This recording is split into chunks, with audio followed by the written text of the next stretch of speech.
Good morning, Michelle. We learned over the weekend that Dr. Craig Spencer, who's being treated in isolation here at Bellevue Hospital, is in serious but stable condition. His disease is developing and he's entering sort of the more difficult stages of it. But we hear he is still getting through it, doing well, participating in his own treatment decisions, actually. We know that he received a blood plasma donation from Ebola survivor Nancy Wright-Bowl. This is something that other survivors in the United States have also received from Dr. Kent Brantley.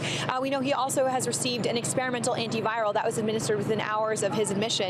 Meanwhile, as you mentioned, the debate over the weekend really has shifted to these quarantine orders for travelers returning from affected countries in West Africa.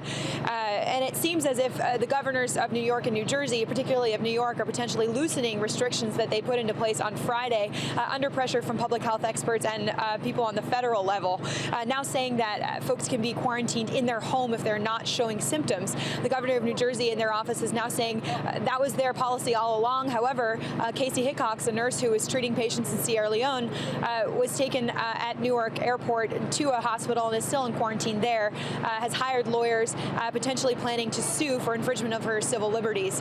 She has not shown any symptoms and has tested negative for Ebola. So that continues to develop, and meanwhile, we'll be keeping you posted on any updates here from Bellevue. Back to you guys. So they're saying in New Jersey that the original plan or the original idea was that people could quarantine at home, and yet this woman gets swooped up at Newark Airport and ends up in a tent. That's right. We know that she is not a New Jersey resident, so that could be playing into this somewhat. They say that if folks have homes that they can go to, they'll go there and they'll be monitored. They'll have surprise visits from health workers twice a day. This is what we're hearing from New York.